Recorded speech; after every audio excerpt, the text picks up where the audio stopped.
ଓଡ଼ିଆ ଲୋକ କାହାଣୀର ଷଷ୍ଠ ଭାଗ। ଆଜି ଶୁଣିବା ମଣ୍ଡା ଗଛ କଥା। ଏହି କାହାଣୀକୁ କେହି କେହି ଗୌଡ଼ ପିଲା କଥା ବୋଲି ମଧ୍ୟ କହିଥାନ୍ତି। ତେବେ ଆଉ ଡେରି କରିବାନି, ଆଜି ଶୁଣିନେବା ମଣ୍ଡା ଗଛ ବା ଗୌଡ଼ ପିଲା କଥା।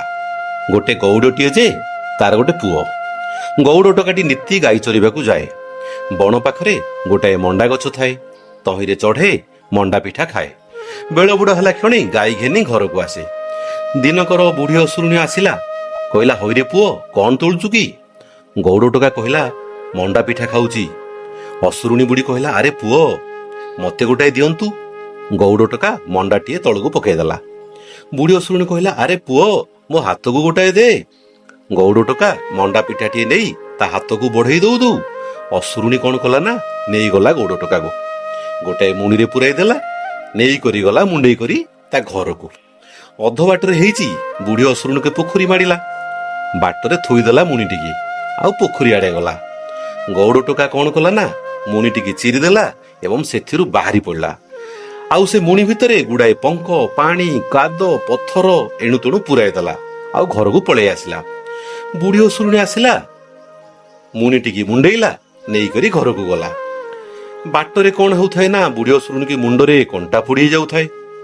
କହୁଥାଏ, ଚାଲ ମୁଣ୍ଡ ପୋଡ଼ା, ଘରକୁ ଗଲେ ତୋ ରଙ୍ଗ ବୁଝିବି। ଏହିପରି ବାଟ ଯାକ ଚଦିକିରି ଯାଉଥାଏ। ଘରକୁ ଗଲା, ମୁଣିକି ଦୁମକିନା କଚାଡ଼ି ଦେଲା। ଫିଟେଇ କରି ଦେଖିଲା ବେଳକୁ ମୁଣା ଭିତରେ ଆଉ ଗୌଡ଼ ଟୋକା ନାହିଁ। ଏଣୁ ତେଣୁ ଗୁଡ଼ାଏ ପଶିଛି। ବୁଢ଼ୀ ଅସୁରୁଣୀ କହିଲା, ଆରେ ଆରେ, ମତେ ଠକି ଦେଇ ବାହାରି ଗଲା, ଆଉ କଣ କରିବି? ତୁନି ହୋଇ ରହିଲା। 2-4 ଦିନ ଛାଡ଼ିଦେଲା। ଫେରେ ଗଲା ସେହି ମଣ୍ଡା ଗଛ ପାଖକୁ। ଦେଖିଲା ଗୌଡ଼ ଟୋକା ମଣ୍ଡା ଗଛ ଉପରେ ଚଢ଼ି ମଣ୍ଡା ପିଠା ଖାଉଛି। ବୁଢ଼ୀ ଅସୁରୁଣୀ ପୁଣି କହିଲା, ପୁଅରେ, ମତେ ଗୋଟେ ଦିଅନ୍ତୁ। ଗୌଡ଼ ଟୋକା କହିଲା, ଆଉ କଣ, ସେଦିନ ତ ଧରି କରି ନେଇଗଲୁ, ଆଜି କାହିଁକି ଦେବି? ତଳେ ପଡ଼ିଛି, ଗୋଟେଇ କରି ଖାଉନାହୁଁ। ଅସୁରୁଣୀ କହିଲା, ନାଇଁରେ ପୁଅ, ସେଦିନ ସିନା ନେଇକରି ଗଲି, ଆଜି ନେବି ନାହିଁ ତତେ। ମୋ ହାତକୁ ଗୋଟେ ଦେ। ଗୌଡ଼ ଟୋକା ପିଠାଟିଏ ତା ହାତକୁ ପୁଣି ବଢ଼େଇ ଦେଲା।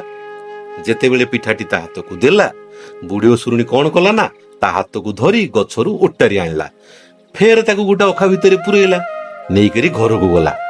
ଆଉ କୋଉଠି ବାଟରେ ଥୋଇଲା ନାହିଁ, ବରାବର ଘରକୁ ନେଇଗଲା। ଘରେ ମୁଣି ଭିତରୁ ବାହାର କରି ଝିଅକୁ ଡାକି କହିଲା, ହଇଲୋ ଝିଅ, ମୁଁ ଯାଉଛି ଗାଧୋଇବାକୁ, ୟାକୁ ଭଲ କରି ରାନ୍ଧି ବାଢ଼ି ରଖିଥିବୁ, ଆସିଲେ ଖାଇବି। ଝିଅ ଗୌଡ଼ ଟୋକାକୁ ଏପାଖ ସେପାଖ କରି ଦେଖିଲା ତା ମୁଣ୍ଡରେ ରାଇଜୁ ଯାକର ବାଳ। ଅସୁରୁଣୀ ଝିଅ କହିଲା, ହଇରେ ପୁଅ, ତୋ ମୁଣ୍ଡରେ ଏତେ ବାଳ କୋଉଠୁ ଆସିଲା? ଏ ଟୋକା ମିଛରେ କହିଲା, ମୋ ମା ମୋ ମୁଣ୍ଡକୁ ଢିଙ୍କିରେ କୁଟି ଦିଏ ଯେ ବାଳ ବଢିଯାଏ। ଅସୁରୁଣୀ ଝିଅ କହିଲା, ତୁ ଟିକେ ମୋ ମୁଣ୍ଡ ଢେଙ୍କିରେ କୁଟି ଦିଅନ୍ତୁନି। ଗୌଡ଼ ଟୋକା କହିଲା, ମୁଁ କଣ ନାହିଁ କରୁଛି? ଗୌଡ଼ ଟୋକା ଢେଙ୍କି ଟେକିଦେଲା। ଅସୁରୁଣୀ ଝିଅ ମୁଣ୍ଡକୁ ଦେଖାଇ ଦେଲା। ଯେତେବେଳେ ଅସୁରୁଣୀ ଝିଅ ମୁଣ୍ଡକୁ ଢେଙ୍କି ଗାତ ଭିତରେ ପକାଇଲା, ସେତେବେଳେ ଢେଙ୍କି ଛାଡ଼ିଦେଲା, ଆଉ ଅସୁରୁଣୀ ବୁଢ଼ୀ ଝିଅର ମୁଣ୍ଡ କୁଟି ହେଇଗଲା। ଅସୁରୁଣୀ ଝିଅ ଛଟପଟ ହୋଇ ମରିଗଲା। ସେଇଠୁ କଣ ହେଲା ନା, ଗୌଡ଼ ଟୋକା ଅସୁରୁଣୀ ଝିଅଠାରେ ଯେତେ ଅଳଙ୍କାର ଥିଲା ତାକୁ ସବୁ ଲଗାଇଲା, ତା ଲୁଗା ପିନ୍ଧିଲା, ତା ବେଶ ଧରି ତାକୁ ଟିକ୍ ଟିକ୍ କରି ବନାଇଲା, ରାନ୍ଧି ବାଢ଼ି ଥୋଇ ଦେଇଗଲା।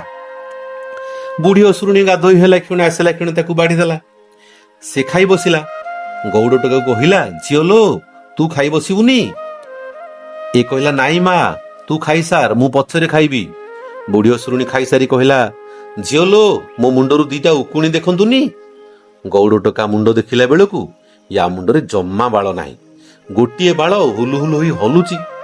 ଗୌଡ଼ ଟୋକା କହିଲା, ହଇଲୋ ମା, ତୋ ମୁଣ୍ଡରେ ତ ଜମା ବାଳ ନାହିଁ, ଏ ଗୋଟିକ କାହିଁକି ଅଛି? ଅସୁରୁଣୀ ବୁଢ଼ୀ କହିଲା, ଆଲୋ ଝିଅ, ସେ ବାଳଟିରେ ମୋର ଜୀବନ ଅଛି, ତାକୁ ଛିଣ୍ଡାଇ ଦେଲେ ମୁଁ ମରିଯିବି। ଗୌଡ଼ ଟୋକା ୟା ଯାଉଁ ଶୁଣିଲା, ସେ ବାଳଟିକି ରୁଟ୍ କରି ଛିଣ୍ଡାଇ ଦେଲା ଯେ ବୁଢ଼ୀ ଅସୁରୁଣୀ ମରିଗଲା। ଅସୁରୁଣୀକି ଫୋପାଡ଼ି ଦେଇ ଗୌଡ଼ ଟୋକା ଘରକୁ ଆଇଲା। ବାପା ମାଙ୍କ ଆଗେ ସବୁ କଥା କହିଲା। କେତେ ଦିନ ବାଦ ଗୌଡ଼ ଟୋକା ବିଭା ହେଲା, ସୁଖରେ ଘର ଦୁଆର କଲା। ମୁଁ ଗଲାରୁ କଥା କହିଲା ନାହିଁ। ମୋ କଥାଟି ସରିଲା, ଫୁଲ ଗଛଟି ମରିଲା।